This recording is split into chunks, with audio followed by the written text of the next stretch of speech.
another critical component of specialist cost. So what is life cycle? Before we define life cycle, we should understand that a product has a life cycle. It starts all the way from development of the product right to when that product is out of the market. So in life cycle costing, what we do is that we are going to track and accumulate all costs and revenues attributable to each product over its entire product life cycle. So if you have got this product, let's say my hair, you look at how this product is going to perform from when you have manufactured it to when you are going to withdraw it from the market. So you look at issues, how much revenue is it generating and how much cost has it accumulated so far.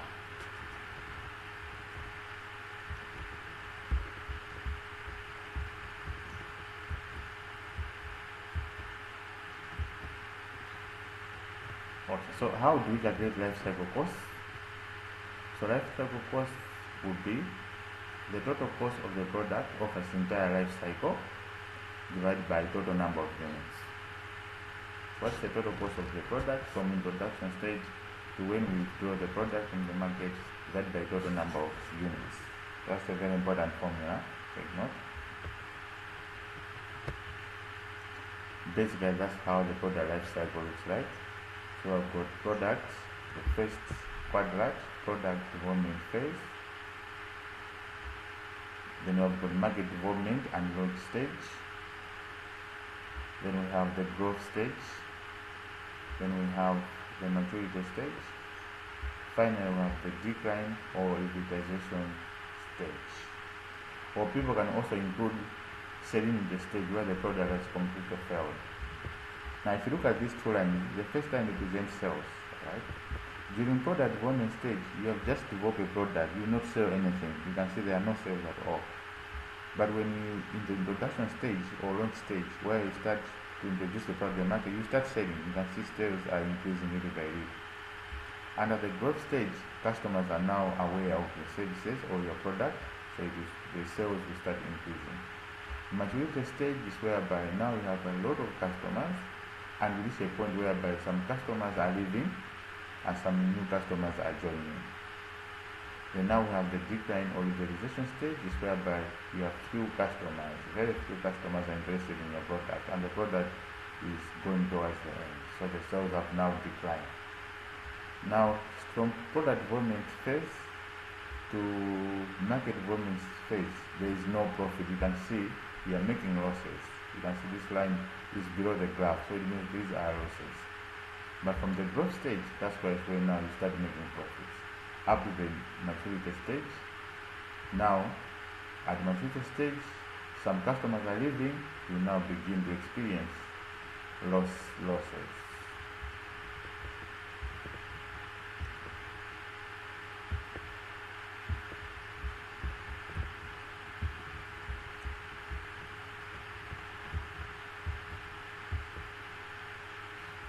Let's now describe each stage in detail. The development stage.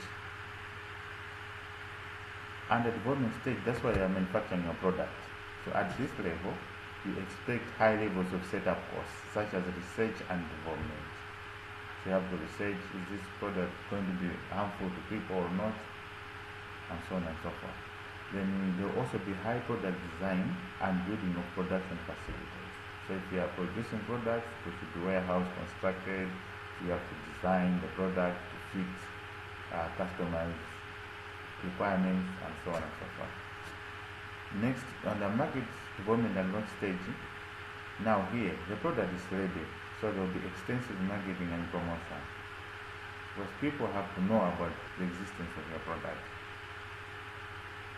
At this level, the production costs per unit are extremely high, because at this level you don't produce enough units, so production costs will be very high.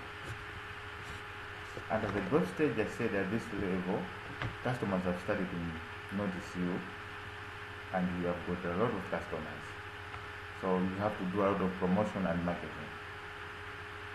You don't have to stop marketing at development stage or launch stage. and sales volume increases dramatically. You have seen from the graph how sales are picking up from this stage.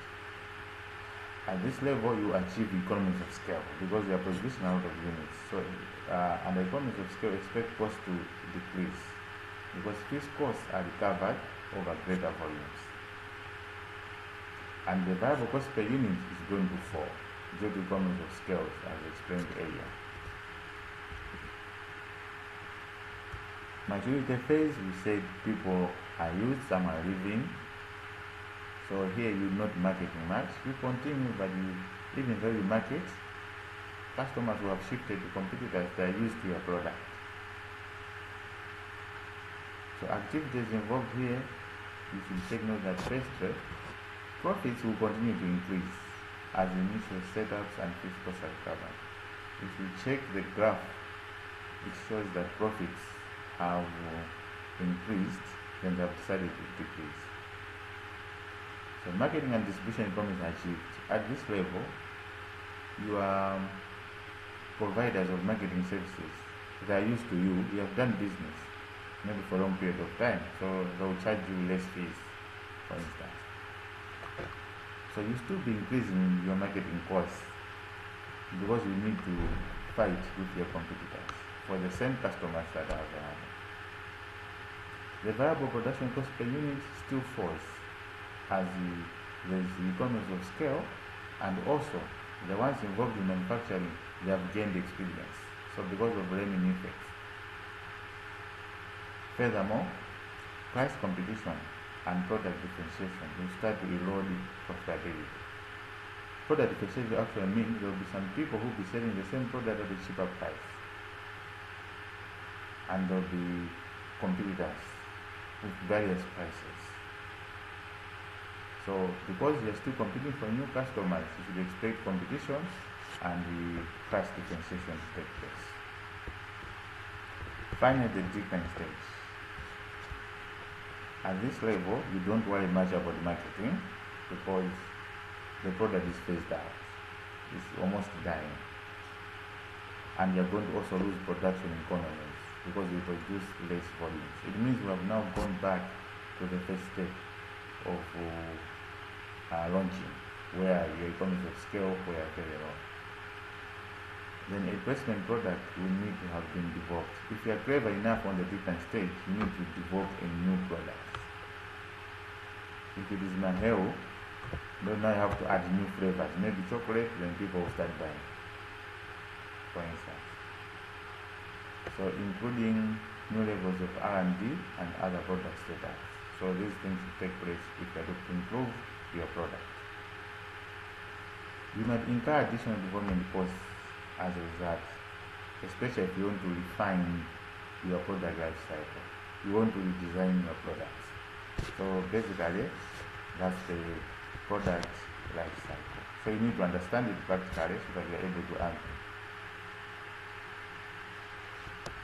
Okay, we'll look at this example as quickly as possible.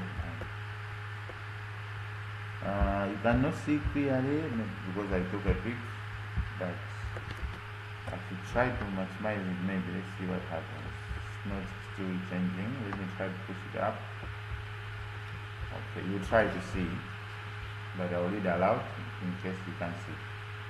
So the question says, prepare a revised cost per unit schedule looking at the whole life cycle and comment on the implications of this cost with regards to the pricing of the product during the launch phase. Okay, so the following product relates to the new product that has finished development and is about to be launched. So we have development stage, launch stage, growth stage, maturity, and decline.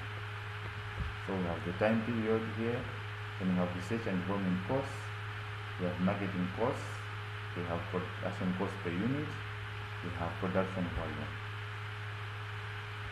The launch price is providing a contentious issue within the managers. The marketing manager is keen to start with a low price of around $8 to gain new buyers and achieve a target market share. The accountant is concerned that this does not cover the cost during the launch phase and has produced the following schedule to support this. So under the launch phase, he has said, the accountant said amortized R&D costs are 5 million, marketing costs are 5, and production costs are 1, total 11. Total production costs are 11 million. So total is 11 divided by 1 million, so I'm going to have 11. So it says prepare a revised cost per unit schedule looking at the whole life cycle and comment on the implication of this cost with regards to the pricing of the product during the launch phase. So let's look at it.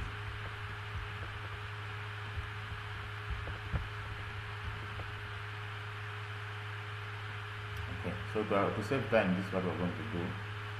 Life cycle cost, let's start with research and development. How much do we have? Let's go back.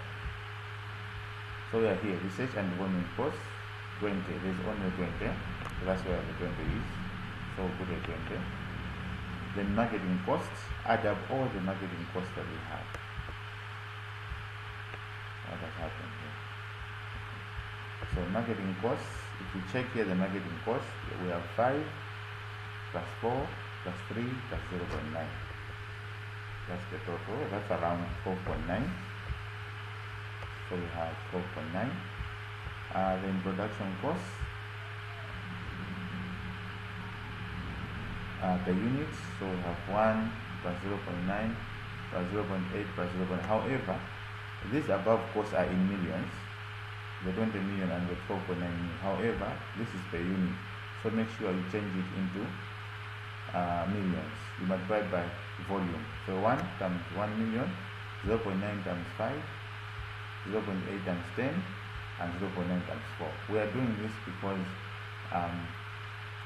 these are per unit, not in total. So we are multiplying 1 times, that's 1 million, that's 4.5, that should be 8 million, and that should be 3.6 million.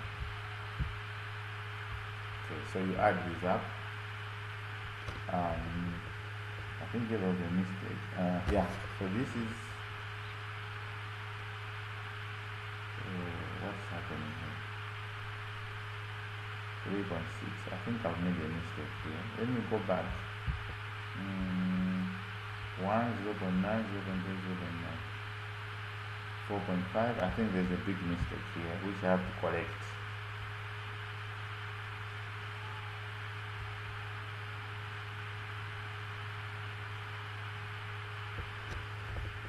Okay.